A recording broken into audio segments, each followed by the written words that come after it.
Istanbul's Ataturk International Airport reopening this morning after the deadly attack killing 41 people and injuring dozens of others. The attack is believed to be the deadliest in any airport since 2011.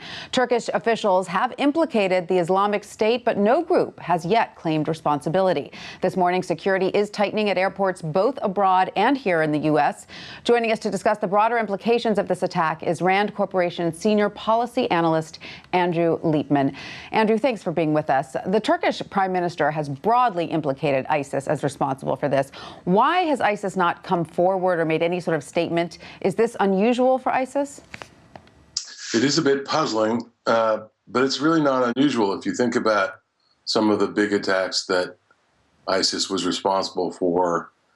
It didn't immediately come out and claim it. It suggests that what they're after isn't something specific, but just general fear and sort of a statement of its own capabilities. We have some footage of the bombs going off that we've taken from Israeli newscasts there. Now, is it significant that these attacks occurred as we approach the end of Ramadan and coincidentally the second anniversary of the announcement of the caliphate? You know, I think we always seek for logical explanations in the aftermath of an attack like this.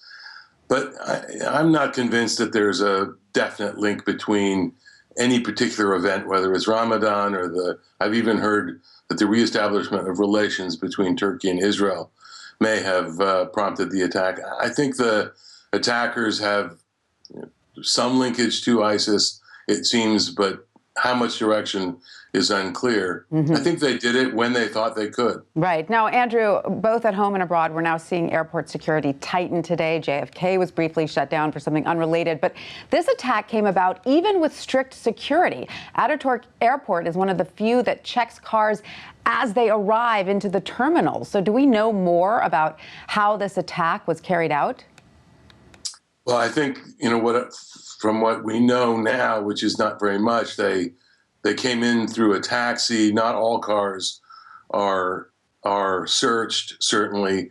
And I think, you increase security at some points at the risk of creating targets elsewhere. There's always going to be a lineup somewhere in the airport. I think this really emphasizes how hard it is to protect a target as big as an airport with as many people as come through Ataturk. So difficult. And so is this what the future of global travel is going to look like? At what point do we draw the line between just, like you said, strangling security or some sort of freedom?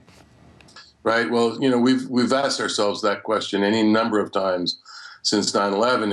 If you think about what it was like to travel before 9/11, it was substantially different than it is now. How much more security we can provide and how much added security we actually get is a real question. I think we have to come to grips with the fact that security only goes so far. Right. You can't secure everything. And the answer is elsewhere. The answer is in a longer term success against this vicious enemy. Let's talk about longer term for a second. The White House released a statement Tuesday condemning the attack, but still being criticized over their strategy. What more should the United States do?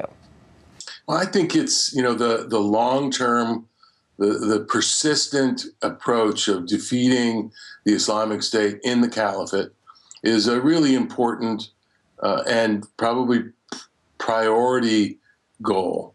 I mean, at the same time, we have to increase our partnership with our friends in both the region, and that includes certainly the Turks. The Jordanians have been attacked recently. The Tunisians are vulnerable, and also with our European partners. It is a long-term strategy. We need patience and resilience. It will certainly be a hot-button issue in the elections ahead. It seems that Donald Trump is sort of suggesting, meeting fire with fire. Hillary Clinton, a little bit more diplomacy. Where do you fall on that?